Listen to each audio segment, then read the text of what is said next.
Hi, ಎಲ್ಲರಿಗೂ ನಮಸ್ಕಾರ. Welcome to my YouTube channel ಕನ್ನಡತಿಯ ಕಥಾಸುಧೆ.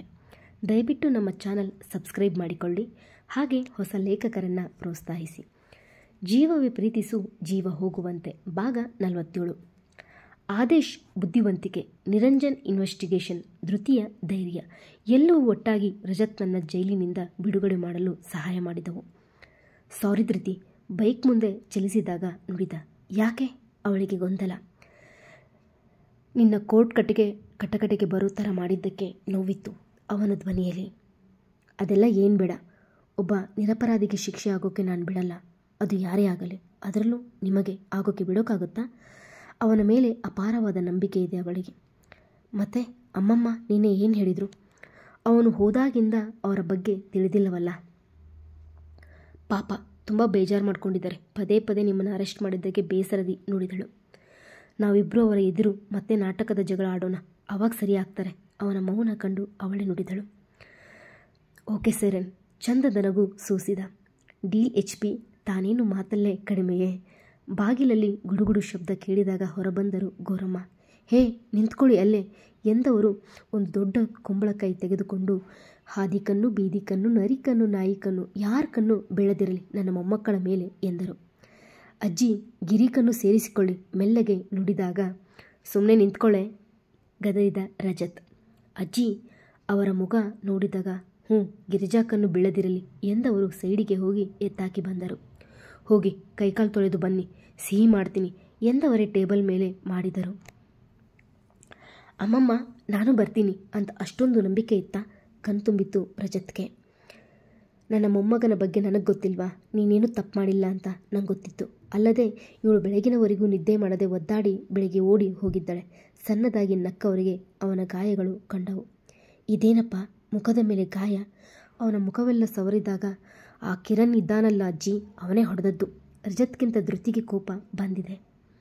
ಅಯ್ಯೋ ಮನೆ ಹಾಳ, ನೀನು ಊಟ ಮಾಡಿ ಮೇಲಿರು, ನಾನು ಉಪ್ಪಿ ನೀರನ್ನು ಕಾವು ತರ್ತೀನಿ ಎಂದವರ ಮೇಲೆ ತಲೆಯಾಡಿಸಿ ಹೋಗಲು ಹೋದ. ಅವನ ಹಿಂದಲೇ ಓಡಿದಳು ಧೃತಿ.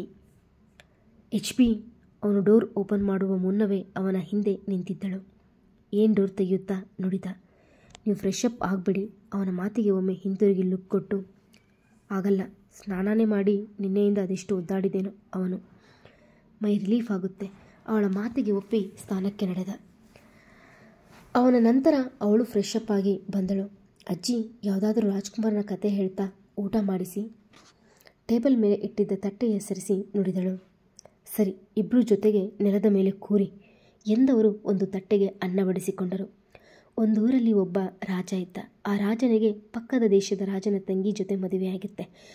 ಮದುವೆಯಾಗಿ ಒಬ್ಬ ರಾಜ್ಕುಮಾರ ಹುಡ್ತಾನೆ ಎಂದು ಇಬ್ಬರಿಗೂ ಒಂದೊಂದು ಕೈತುತ್ತು ಕೊಟ್ಟರು. ಅಜ್ಜಿ, ಹಾಗಾದರೆ ಅವನು ನನ್ನ ಲಡ್ಡು ಮಾಮ, ಬಾಯಿ ತುಂಬ ಅನ್ನ ಇಟ್ಟುಕೊಂಡೇ ನುಡಿದಳು. ಬರೀ ನಿಂಗೆ ಅದೇ ಜ್ಞಾನ ಎಂದವರ ಮಾತಿಗೆ ಮೂತಿ ಮುರಿದು ಊದಿಸಿಕೊಂಡು ಕುಳಿತಾಗ, ಸರಿ ಅವ ಇವಳ ಲಡ್ಡು ಮಾಮ ಎಂದಾಗ ಮುಖ ಹೊರಳಿಸಿ ಬಾಯಿ ತೆಗೆದಳು. ಅವರ ಮಾಮ ಅಂದರೆ ಪಕ್ಕದ ದೇಶದ ರಾಜನಿಗೆ ಒಬ್ಬಳು ಮುದ್ದಾದ ಮಗಳಿದ್ದಳು, ಅವಳೇ ಧೃತಿ ಎಂದಾಗ, ಹೋ ಶಿಟ್ ಅಜ್ಜಿ, ನೀವಿಬ್ಬರು ಮದುವೆ ಮಾಡಿಸಿ ಆಯಿತಾ ಎಂದು ಅಜ್ಜಿ ಕೆನ್ನೆಗೆ ಗಿಂಡಿದಳು. ಅವಳಿಗೂ ಅವಳ ಮಾಮ ಅಂದರೆ ತುಂಬ ಇಷ್ಟ, ತುಂಬ ಅಂದರೆ ತುಂಬ.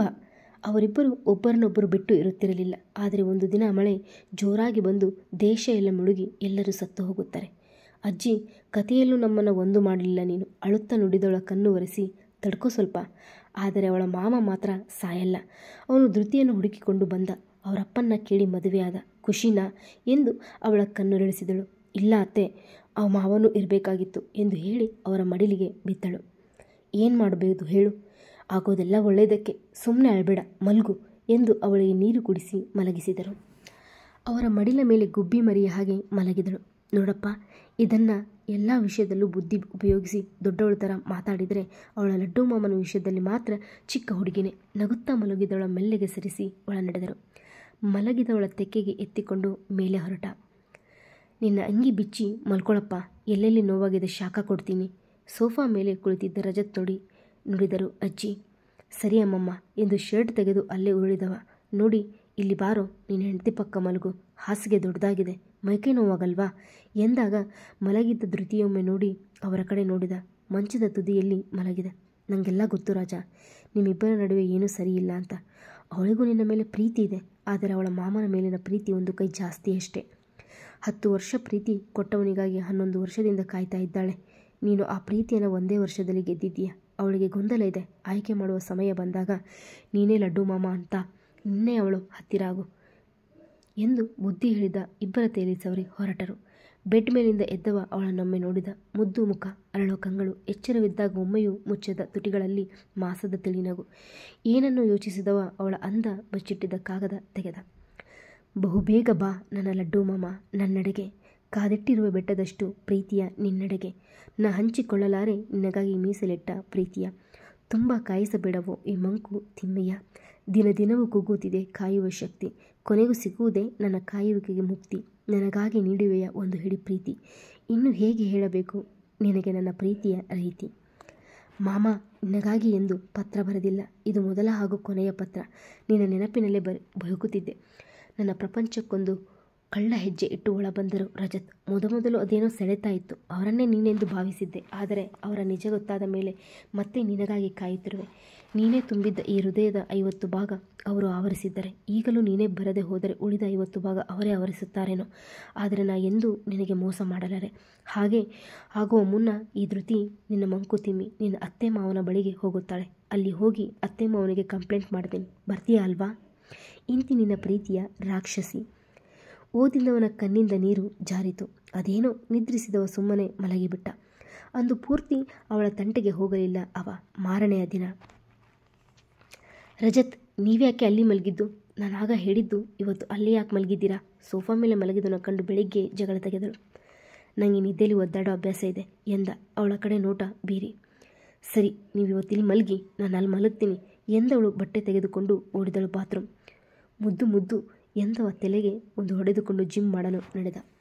ತಿಂಡಿ ತಿಂದು ಬೇಡವೆಂದರು ಕಾಲೇಜ್ ಕಡೆ ಹೊರಟಾರ. ಇಬ್ಬರು ಬಂದಾಗ ಆಗಿನ್ನೂ 9:30. ಕ್ಲಾಸ್ಗೆ ಸಮಯ ಇದ್ದಿದ್ದರಿಂದ ಅಲ್ಲೇ ನಿಂತು ಏನನ್ನೋ ಮಾತನಾಡುತ್ತಿದ್ದರು.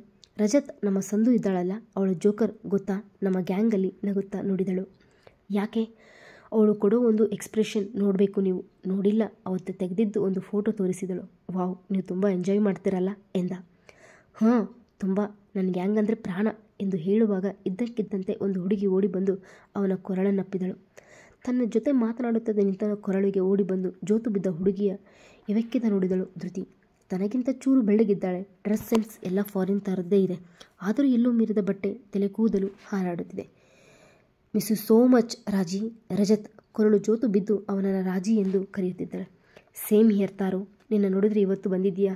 ಸುತ್ತ ನಿಂತಿರೋ ಜನರ ಪರಿಯೇ ಇಲ್ಲ. ಅವಳ ಹಣೆಗೆ ಬೆಚ್ಚನೆ ಮುತ್ತಿಟ್ಟ ರಜತ್. ರಜತ್, ಇದು ನಮ್ಮ ಕಾಲೇಜ್. ಅವರ ನೋಡಿ ಹೊಟ್ಟೆ ಉರಿಯುತ್ತಿದೆ ಅವಳಿಗೆ. ಸಾರಿ ತರು, ದೂರ ಎಂದು ಅವಳನ್ನು ದೂರ ಸರಿಸಿ, ಧೃತಿ, ಇವಳು ತಾರಿಣಿ, ನನ್ನ ಪ್ರಾಣ, ಅದಕ್ಕಿಂತ ಹೆಚ್ಚು ಎಂದು ಪರಿಚಯಿಸಿದ.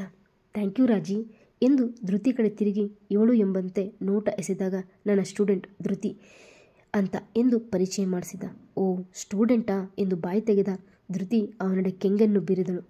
ಅವ ಉಗುಳು ನುಂಗಿದ. ನಮ್ಮ ಧೃತಿ ಹೊಟ್ಟೆಗೆ ಬೆಂಕಿ ಬಿದ್ದಿದೆ. ಫೈರ್ ಇಂಜಿನ್ ತರಿಸ್ರಪ್ಪ. ಮತ್ತೆ ಸಿಗುವ. ಅಭಿಪ್ರಾಯ ತಿಳಿಸಿ.